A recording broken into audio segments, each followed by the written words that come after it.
램프에 내르라는 거죠. 좀 그쪽 말로 이제 제가 아는 체 하고 조금 한번 해봤습니다. 어려운 말이라.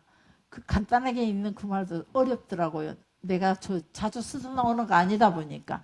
근데 눈으로 볼 수 있는 것을 통해서 사람이 모든 일을 할 수 있다는 의미를 갖고 있는 말씀입니다. 눈으로 보는 것으로 통해서 사람들이 하는 행위가 눈으로 보는 것으로 통해. 그래서 눈으로 보는 역할이 인생에게 아주 중요한 의미가 달려있다는 것입니다. 고대 히브리인들은 여러분에게 자주 말씀을 나눴습니다. 감각기관을 세 수로 나눈다 그랬죠. 원인기관이 있으면 결과기관이 있습니다. 그래서 원인이 눈으로 본 것이 원인이라면 그 원인된 것을 보았다면 행동으로, 그 행동이 때로는 손으로, 때로는 발로, 이런 것들은 행동기관이라는 겁니다. 결과기관이죠. 그걸로 행동으로 함으로 인해서 결과가 드러나니까. 그래서 눈과 귀 이런 것들은 원인기관입니다. 원인기관이라면은 눈, 심장 뭐 이런 것도 다 원인기관이죠. 그래서 뭐 귀, 입도 역시, 그러나 발이나 손, 이렇게 몸은 행동기관이라는 겁니다. 눈, 아인으로 통해서 심장 내부에서 느끼고 작용해서 그것이 어떤 우리 속에 욕심을 일으키게 하고. 저도 귀로 들었죠. 이번에 사모님, 저는 하나님의 막내딸이에요.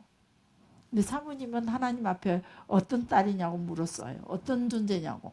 어떤 존재예요? 이걸 귀로 들었어요. 귀로 듣고 제가 참 많은 것들을 마음에서부터, 심장에서부터 생각을 하게 됐죠. 그리고 그것이 이제 행동으로 나타나는 겁니다. 그래서 성경에 보면은 본다라는 말은 거진다, 욕심과 연결됩니다. 무엇을 첫사람 하와가 선악과를 보았더니 먹음직하고, 심장에서부터 먹음직하고 보암직하고, 그것만 먹으면 내가 엄청 지혜로워지고 하나님 부럽지 않을 정도가 될 것 같았어요. 그래서 결국은 그는 손으로 따서 입으로 먹었죠. 이렇게 눈으로 통해서 본다라고 기록되는 내용들은 거진다, 욕심과 연결되어 있다는 겁니다. 그래서 눈은 몸의 등불이라는 말도 욕심과 그 사람의 인생이 연결되어 있다는 것을 말하는 거죠. 본다라는 것은 욕심이고, 욕심이라는 결과기관이 돼버리고, 그리고 그것이 삶과 동시에 같이 연결이 된다는 겁니다. 그래서 눈이 성하면, 이 말은 무슨 말이냐면 내가 욕심이 없으면, 이 말이라는 거죠. 결론적으로는 눈이 성하면, 내가 욕심이 없으면 온몸이 밝을 것이요, 내 인생이 행복하고 환난과 고난이 없고 즐거울 것이라는 거예요. 근데 확실히 그래요. 내가 누군가가 같이, 어떤 사모님들이 종종 전에 저한테 이렇게 메시지를 보내면은 사모님 갖고 싶은 게 뭐예요? 제가 해줄 수 있는 건 하나 해드릴게요. 그랬더니 다 주변에 뭐죠? 명품 가방을 가지고 있대요. 근데 자기는 그 명품 가방이 없대요. 제가 그걸 듣는 순간 이랬어요. 나도 명품 가방 없어요. 그리고 자기 남편 다 골프를 다니는데 자기 남편이 골프를 못 간대요. 골프채도 없고 그 회원비가 없어서. 시골에 있는 나에게 서울에 있는 목사님 사모님 개척교회라 짠해서 내가 뭔가를 좀 필요하면 쌀이라도 한 가마? 제 수준이에요. 뭐 양복 한 벌, 제가 비싸게 마음먹는다는 목사님 양복이 없어요. 제가 목사님들 양복 참 많이 해드렸었거든요. 목사님 양복이 없어요. 그럼 내가 그렇게 정도는 내가 빚을 내서라도 해줄 수 있거든요. 근데 제가 명품 가방은 못 해주고 있더라고요. 제가 그분 오고 서서히 연락을 끊었어요. 멀리서 메시지로만 통하다 보니까 이분의 생각을 제가 어떻게 말했다가는 이게 오히려 더 고약해지겠다 싶어서 서로 알지도 못하고 서로 비판하는 관계가 될 수밖에 없겠다라는 생각에 그랬어요. 근데 그런 것들 보면은 참 기가 막히더라고요. 우리가 뭘 보고 사느냐가 아주 중요한 것 같아요. 그래서 항상 여러분들이 모이면은 말씀 나누기를 해라. 은혜 나누기를 해라. 우리끼리 교회 안에 모여서 교회 안에 가족들이 모여서 세상 이야기, 그 안에도 세상에 속에 살면서 세상 이야기가 교회까지 들어와 버리면 우리는 더 우리 영을 정결하게 지킬 수 있는 그 기능 자체가 흐려져 버리는 거예요. 그래서 우리가 눈으로 보는 것들은 전부 다 욕심의 이야기들이라는 거예요. 욕심. 그의 삶이 무엇을 봤을까? 그분의 주변에 목사님들 골프 다니는 것만 보였고, 그분의 주변에 사모님들이 명품백만 들었던 것이 보였다는 거죠. 그래서 명품백. 그래서 그 명품백이 저는요, 가죽백이면 저는 명품이었어요. 우리의 명품 아시죠? 우리 준준 메이커들이 거진 다 저희 명품이에요. 근데 진짜 명품은 뭔 줄 아세요? 수지로 짠 그것도 명품이에요. 제게는 그래요. 그냥 그러든지 말든지 놈들은. 그래서 어찌됐건 우리가 그 명품이라는 것, 그런 것들을 보고만 살았기에 그게 자신들의 눈으로 봤던 것들이 그런 거기 때문에 그분은 그게 너무 괴로웠던 거예요. 무슨 말이냐면 눈이 성하지 못하니까 마음도 성하지 못한 거예요. 눈이 욕심을 부리기 시작하니까 마음도 욕심으로 인해서 자기 자신이 불쌍하고 어두워지고 그게 고통과 눈물로 비참함을 가지고 오게 되는 거죠. 그래서 성경에서 너의 눈은 몸에 등불이니 내 눈이 성하며 온몸이 밝을 것이요 라고 말씀하시면서 눈이 성하며 네 말은 내가 욕심이 없으면 이렇게 바꿔 읽어도 된다 이 말이에요. 내가 욕심이 없으면 내 삶이 환난도 없고 고난도 없고 내가 즐거울 것이라는 거죠. 욕심 때문에 우리가 그 고난에 돈 벌러 다니면서 고난의 길을 가죠. 뭐 직장생활 살지 말라는 거 절대 아닙니다. 우리는 우리 삶에 충실해서 구제하기 위하여 우리가 우리의 삶에 충실해야 돼요. 돈 버는 이유가 구제하기 위해요, 장로님. 그죠? 대답을 안 하셔요, 弁권사님. 집에 가서. 돈 버는 이유가 구제하기 위해서예요. 나누기 위해서, 섬기기 위해서. 섬기기 위해서 우리가 돈을 버는 거죠. 그래서 장로님이나 권사님 잘 섬기고 있잖아요. 근데 거기에서 섬김이라는 단어 빠지니까 또 답답해갖고 구제라 그러니까 어쩔까? 염려하셨어요? 자, 눈이 나쁘면 온 몸이 어둡다 그래요. 욕심이 한번 생기기 시작하니까 온 몸만 어두워요. 나의 삶 자체가 어두워요. 인생이 힘들어진다는 거죠. 그래서 결국 욕심을 부리면 자기를 위하여 재물을 쌓는 것에 우리는 집중하게 돼 있어요. 그러나 그리 권장할 만한 일은 아니라는 거죠.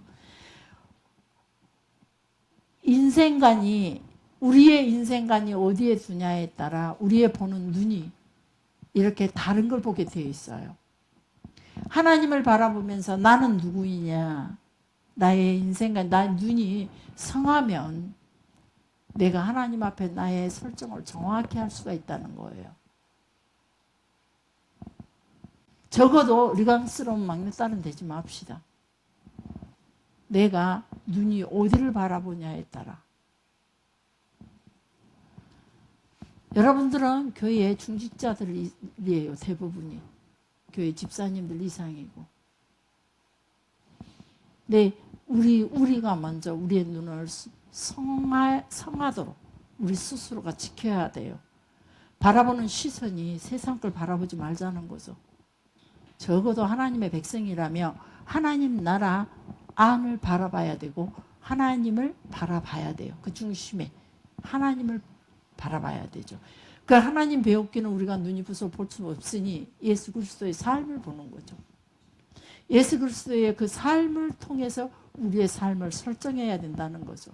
우리가 어떤 삶을 살 건가? 예수님이 이 땅에 왜 오셨으며 어떻게 살다가 가셨는지 무엇을 위해서 이 땅에 오셨고 무엇을 하다가 어떻게 가셨는지 이런 것들을 보면서 누구든지 나를 따르려거든 제 십자가를 지고 나를 따르라. 나를 제 십자가를 지고 나를 따른다는 십자가는 아까 지난주에 얘기하기를 자기를 처형시킬 수 있는 도구라 그랬죠. 나의 육신의 욕심을 세상적인 욕심을 처형시키고 세상적인 탐욕들을 처형을 시키고 세상을 향했던 나의 간절한 소망과 마음들을 처형시키고 그리고 우리가 주님을 따라가야죠. 어디에 목적을 두느냐? 오직 하나님 나라의 목적을 두고 주께서 이 땅에 오신 목적은 하나님 나라예요.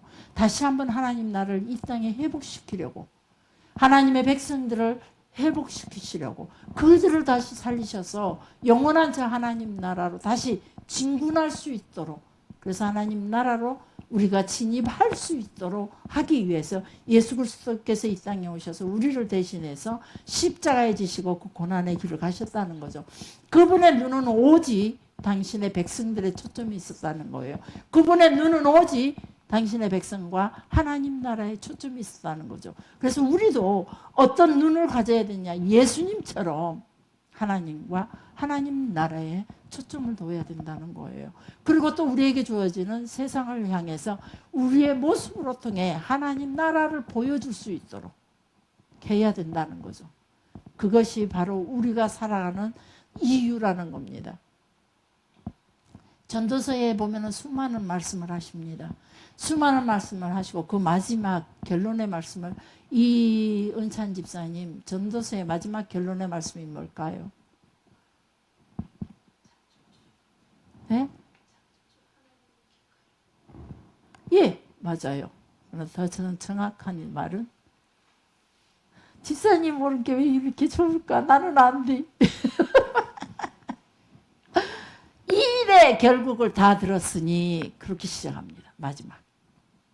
너희가 전도서에 수많은 글들을 올려놓고 그 마지막에 이 일의 결국을 다 들었으니 너희 인생들이 다 헛되고 또 헛되다.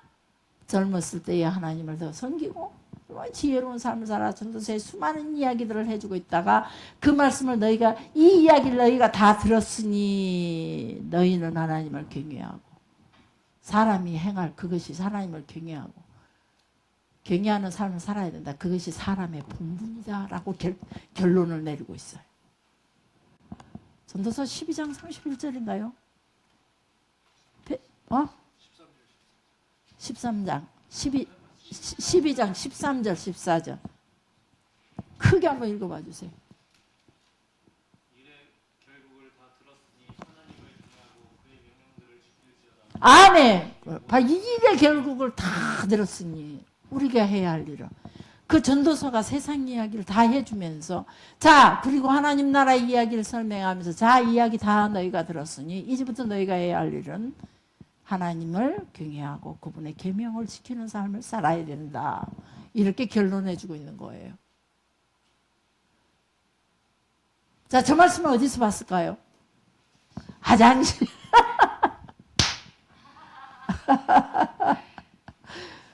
갈 때마다 난 너무 그 말씀에 뿌듯해요. 이거 교인들은 누가 읽고 있지? 나 이게 한 번쯤 점검을 하고 했었거든요. 그 화장실에 글 올려놓은 사람이 최고 기뻐서 최고 크게 웃네요. 네, 한번 읽읍시다. 시작. 일의 결국을 다 들었으니 하나님을 경외하고 그의 명령을 지킬지어다. 이것이 모든 사람의 본분이니라. 너무나 제가 그래갖고 뿌듯해요. 가면 막 그걸 보고 또 보고 우리의 일은 그거예요. 우리가 무엇을 보느냐. 자, 저 말씀을 보아도 우리의 초점이 다른 데 있으면 눈에 들어오지 않죠. 화장실에 앉아서 매일같이 봤건만 초점이 따로 있으니까 저게 눈에가 안 들어오고 여러분의 머리에 새겨지지 않고 마음에 새겨지지 않아요. 이제 그랬으니 이제 화장실 가 그냥 앉지 마세요. 좀 새기고 나오십시오. 글을 써서 그 글이요 늘 바뀌어요. 그게 보통 일이 아니거든요. 그것도 하나의 사명으로 알고 저렇게 수고해주는 자매가 있는데 그 젊은 아줌마가 있는데, 말 바꿀게요. 자매가 아니고. 이 젊은 아줌마가 있는데, 그 수고의 노력을 좀 여러분들이 한 번쯤은 읽어줘야, 그리고 머릿속에 새겨야, 그래서 그 수고에 보답하는 게 아닐까요? 눈이 성하면, 이건 아인 토바라고 말합니다. 토부가 무엇이냐? 좋은 거, 선한 겁니다. 복된 거. 그래서 선한 눈을 가지고 눈이 성하면 이 말은 아인 토바인데, 아인 토바라고 하는데, 이거는 뭐 선한 눈을 가지고 있으면 이 뜻이라는 겁니다. 그래서 저 성경 22절에 말씀해 보면, 마태복음의 22절에 보면은 눈이 성하면 이 말이 선한 눈을 가지고 있으며, 눈이 나쁘면 아인 라입니다. 그런 나쁜 눈을 가지면, 이렇게 문장을 여러분이 고쳐 읽은 것이 오히려 더 여러분들이 이해하기 좋은 문장이라는 겁니다. 보물을 하늘에 쌓아두면 아인 토바, 즉 간대한 눈을 가지면, 이 뜻이라는 거죠. 보물을 하늘에 쌓아두면 아인 토바, 간대한 눈을 가지며, 그 좋은 눈, 선한 눈, 다 같은 단어를 가지고 있습니다. 땅에 보물을 쌓으면은 아인 나쁜 눈, 인색함을 의미하고 있다는 겁니다. 그래서 마태복음 6장 24절에 한 사람이 두 주인을 섬기지 못할 것이다 라고 말씀해 주고 있습니다. 한 사람이 두 주인을 섬기지 못할 것이니, 시작.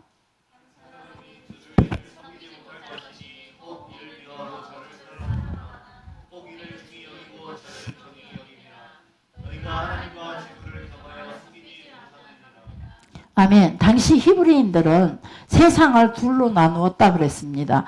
빛의 세상에 있다면 어둠입니다. 그 중간은 없습니다. 근데 우리는 그 중간에 늘 서 있으려고 합니다. 하나는 빛에, 하나는 어둠에. 그래서 적당히 어둠의 것 내 편한 대로 수용하고, 적당하게 선한 것도 내가 어렵지 않는 것들을 수용하고 있다는 겁니다. 세상 거는 내가 하고 싶은 것들을 충족하기에 적당하게 내 편할 대로 세상 걸 양쪽에 걸치고 세상 것을 수용하고 있고, 내가 하나님의 세상의 것도 내가 지킬 만한 것, 부담 없이 지킬 만한 것만 이렇게 다리를 걸치고 양쪽에서 그렇게 살아가고 있는 게 우리 그리스도인의 모습이라는 겁니다. 이거는 구원이 없습니다. 어떻게 그가 하나님의 구원의 자리에 갈 수 있겠습니까? 그래서 히브리인들은 정확합니다. 빛이냐 어둠이냐, 나가 빛에 거하느냐 어둠에 거하느냐. 어둠에 한 발이라도 낀 게 있느냐. 우리가 옛날에 우리 놀이할 때, 어린이 놀이할 때 금을 그려놓고 놀이를 하죠. 이렇게 팔방놀이라 그랬죠. 아셔요? 고집사님? 어리구나. 축하해요. 아시죠? 팔방놀이. 얄미워. 음영해. 모른대요. 팔방놀이를. 웃겨요. 같이 했던 그런 시대를 살았죠. 돌 던져놓고 금 살짝 밟으면 그걸로 죽음이에요. 우리도 그래요. 빛과 어둠에서 금 하나 딱 차면 그 길로 죽음이에요. 근데 빛 하나, 우리가 종종 그래. 권사님 안 돼. 거기 밟으면 안 돼. 이거 좀 밟으면 어때요? 나 다른 여기 있잖아요. 이러면은 이거 완전히 저 사람 문제가 있는 거예요. 자기는 이미 나이 듦에 노년에 낑겨놓고도 몰라요 하는 거는 속이 음영한 거예요. 음영이라는 거는 라예요. 죄가 돼요. 이럴 때 얘기해버려야지, 안 그래? 그래서 자기도 혹시 음행했나? 교인들을 참. 자, 어찌됐건 의인이냐 악인이냐예요. 우리가 의인과 악인을 동시에 품고 갈 수 없어요. 나라는 존재가. 그리고 하나님 나라냐 세상 나라냐, 이것도 정확해야 돼요. 내 속에서, 내 삶 속에서 세상 나라 걸 조금이라도 추구하고 있고 세상 것들을 내가 동경하고 있다며, 세상 것들을 소망하고 있다며, 하나님 나라의 유익이 없다며, 우리는 그걸 조용하게 끊을 수 있어야 돼요. 잠시 내가 스쳐 지나가는 이 땅의 삶에 나의 인생의 쾌락을 위해서, 즐거움을 위해서, 만족을 위해서 우리가 세상 것들로 취해서 나의 만족을 누린다며, 이미 나는 하나님과의 관계 속에 이미 실금이 가고 있다는 걸 기억해야 돼요. 그래서 아름다움도 선함도 어여쁨도 모두가 다 하나님 안에서 가능해야 된다는 거죠. 하나님께서 정확하게, 오른쪽이냐 왼쪽이냐 정확해요. 그래서 오른쪽은 전부 다 선한 것들을 표현하고 있고, 왼쪽은 악한 것들, 세상 것들을 성경에서 다 표현하고 있어요. 염소는 왼쪽에, 양은 오른쪽에 정확하게 하나님께서 비유의 말씀을 하실 때도 어두움이냐 빛이냐로 정확하게 말씀을 하고 계셔요. 우리가 하나님, 예수님처럼 하나님처럼 그런 계명 속에서 정확한 규례와 계명 안에 우리가 들어가도록 우리를 죽이고, 그게 바로 십자가를 지라는 거예요. 세상적인 욕망들을 우리가 십자가에 죽이고, 그 십자가를 내가 져야 돼요. 져야만 내 십자가로 내가 죽일 수 있어요. 나를. 내 십자가가 가지고 내가 나를 죽이는 거예요. 그게 제 십자가잖아요. 자기 십자가를 지고 나를 죽이면서 가야 돼요. 거룩이냐 속된 것이냐 이게 정확해요.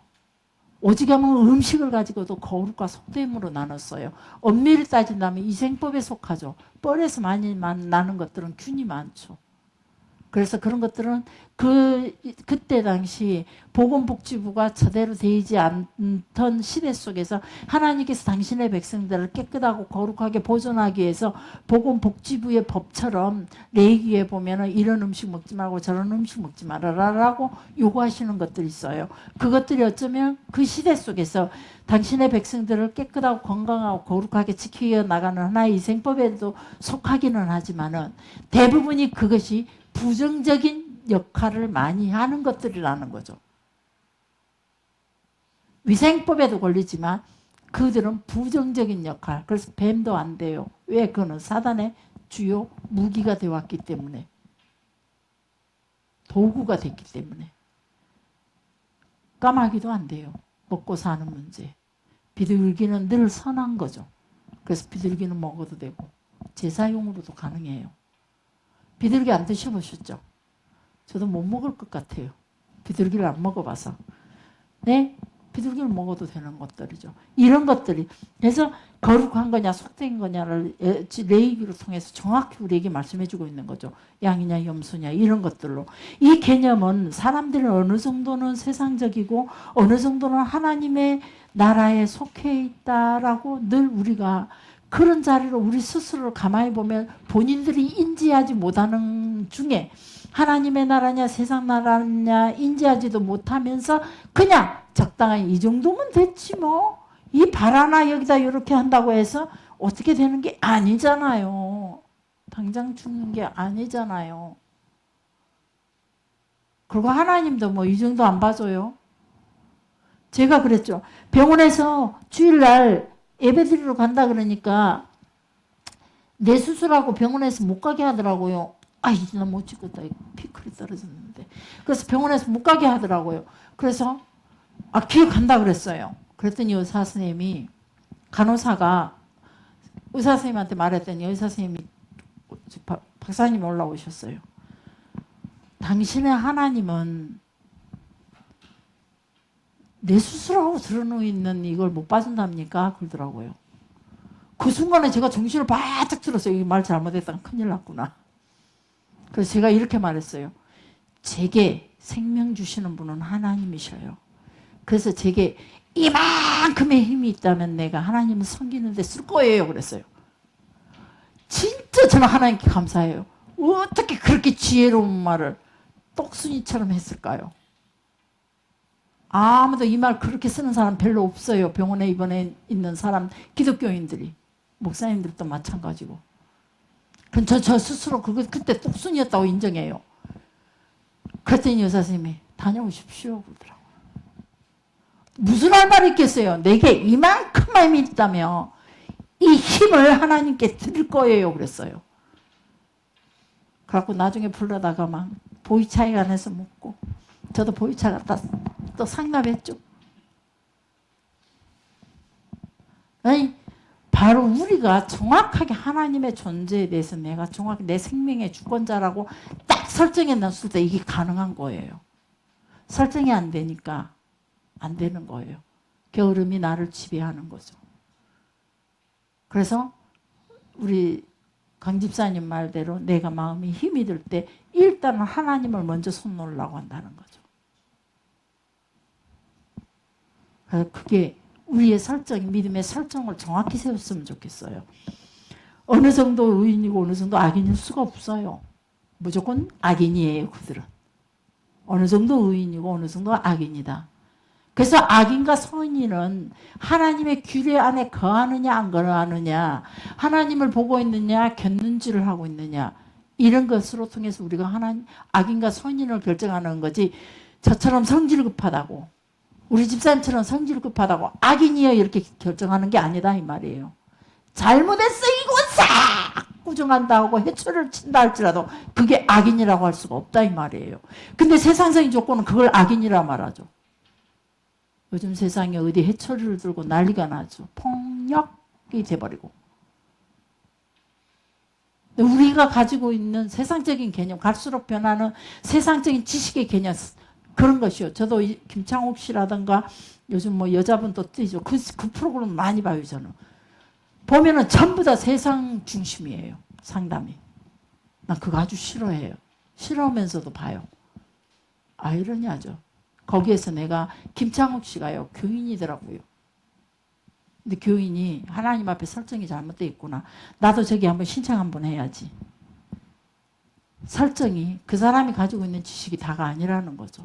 하나님께 정확한 설정을 가지고 있지 않아요. 적당한 종교적인 설정이라는 거죠. 우리가 우리의 살아가는 모든 삶을 하나님께 정확하게 설정이 가능해야 눈이 나를 살릴 길이냐 눈이 나를 죽일 길로 인도하느냐가 결정이 되는 거예요. 내가 바라보는 거, 듣는 거, 이런 것들로 통해서. 그래서 이 성경에 보면 하나님과 재물을 겸하여 섬기지 못한다는 이 말이 정확하게 우리가 여기서 이해할 수 있는 거예요. 이 두 가지가 동시에 내 마음에 겸하여 있다면 절대 우리는 하나님을 섬긴다라고 말할 수 없다는 거죠. 그것이 바로 히브리 개념이에요. 한 사람이 두 주인을 섬기지 못한다는 개념. 하나님 나라에 속해 있으면 그 어떤 허물도 제약도 예수님의 보혈의 피로 덮여지고 하나님의 인도하심에 따라 살아갈 수가 있는데, 그 두 주인을 섬기게 되면 그건 절대 그게 가능하지 않다는 거죠. 하나님을 섬기는 마음, 재물을 섬기는 마음, 둘 다 관련이 되는 거는 전부 다 마음이에요. 마음. 우리 마음에서부터 하나님과 재물을 동시에 똑같이. 근데 그 마음인데 그게 똑같이 우리 마음속에 동시에 똑같이 들어올 수가 없어요. 반드시 마음은 어느 한쪽으로 치우칠 수밖에 없고 기울어질 수밖에 없다는 것. 그것이 사람을 정확하게 바라봤던 주님께서 우리에게 주시는 말씀이에요. 사람은 절대 똑같은, 자식도 똑같이 안 바라보잖아요. 우리 이미용 권사님 솔직히 말합시다. 현준이하고 다슬이하고 똑같소? 아니잖아. 현준이가 더 크잖아. 바로 현준이가 큰 줄. 예, 키가 커요. 현준이가. 지혜로워요. 현준이. 저도 그러더라고요. 우리 큰아들과 작은아들이 늘 달라요. 대하는 태도가 제가. 안 똑같아요. 똑같이 내 자식인데. 큰아들은 늘 어려워요. 작은아들은 늘 애기예요. 제 속엔. 제 손에 노는 애기 같아요. 지금은 조금 지가 목사로서 나한테 대하려고 했어요. 어머니 제가 목사로서요. 이러고 시작을 해요. 네, 제가 그러면 예 그래요. 또 할 수 없이. 그것도 사랑의 마음이에요. 하영이하고 전혀 또 다르고 필구하고 또 전혀 달라요. 대하는 태도가. 하영이는 아직 어린 순 같아. 애기 같아요. 또래에 보면 우리 하영이가 최고 애기 같아요. 그래서 잔소리가 한 번 더 되는 것 같아요. 자, 절대 우리의 마음은 10손가락 다 찔러서 안 아픈 손가락 없지만 반드시 우리가 손가락을 쓸 때 자주 쓰는 손가락, 아끼는 손가락이 반드시 있다는 거. 그런 것처럼 더 우리 마음은 절대 세상과 동시에 하나님을 동시에 겸하여 섬길 수 없다는 겁니다. 지난주일에 우리 최장로님 예배 마치고 사모님 시간이 아직 덜 됐는데요 그러시더라고요. 아주 좋아하시더라고요. 그래서 오늘 그랬는데 오늘도 여전히 시간이 9시 2분입니다. 기도하겠습니다. 살아계신 아버지 하나님